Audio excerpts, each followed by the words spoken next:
হিন্দু নির্যাতন হচ্ছে কেন? হিন্দুদের বলা হলো কেন? মুখ্যমন্ত্রী অত্যাচার হচ্ছে কেন? হিন্দু বলা সরকার, হিন্দু বলা সরকার মুখ্যমন্ত্রীকে পদত্যাগ করতে হবে। হিন্দু রক্ষার লড়াই লড়বে কারা? লড়াই লড়বে কারা? গণতন্ত্রের লড়াই লড়বে কারা? শিক্ষার লড়াই লড়বে কারা? আমাদের সম্মান রক্ষার লড়াই লড়বে কারা? আমাদের সম্মান রক্ষার লড়াই লড়বে কারা? হিন্দুর লড়াই লড়বে কারা? তোমার আমার भारत माता के, भारत माता के, बीजेपी जिंदाबाद, पुलिस प्रशासन हाय हाय, पुलिस प्रशासन हाय हाय, मुख्यमंत्री हाय हाय, बैक टू प्रशासन hi hi, back to police hi hi, police hi police हाय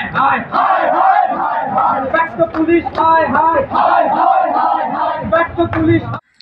মালদার মোথাবাড়িতে যে ঘটনা ঘটেছে আপনারা টিভির পর্দায় দেখেছেন, এবং সেখানে বেছে বেছে একটি ধর্ম সম্প্রদায়ের মানুষদের ঘরবাড়ি ভাঙা হয়েছে।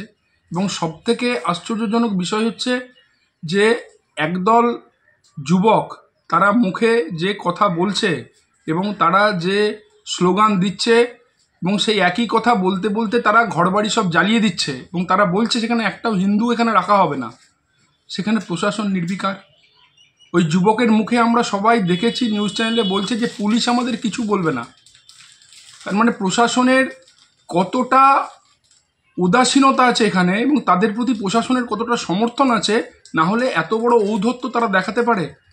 আমরা টিভির পর্দায় দেখেছি, প্রত্যক্ষ হয়েছি এই ঘটনার, এবং এরকম ঘটনা বোধহয় অদূর ভবিষ্যতে এবং অদূর অতীতেও আমরা জানি না এরকম দেখতে পাবো নাকি। প্রশাসনের তরফ থেকে কোনো হেলদোল নেই, সেখানে অসহায়ের মতন সেই মানুষগুলির দোকানঘরগুলো ভেঙে দেওয়া হচ্ছে এবং প্রশাসনের তরফ থেকে যে পদক্ষেপ নেওয়ার দরকার ছিল সেরকম কোনো পদক্ষেপ নেওয়া হয়নি। আমরা দেখেছি সবাই, তো চোখে জল আসছে এইসব মানুষদের কথা ভেবে।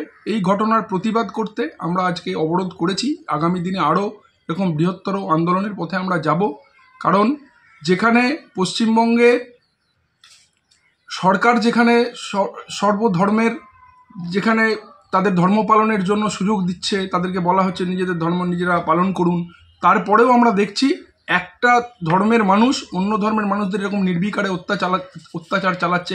এতে তো মেনে নেওয়া যায় না। আমরা প্রতিবাদ করছি এবং আগামী দিনে এই সমস্ত হিন্দুদের স্বার্থে আরও বড় প্রতিবাদ আমরা করব, যতক্ষণ না প্রশাসনের কান পর্যন্ত পৌঁছায়।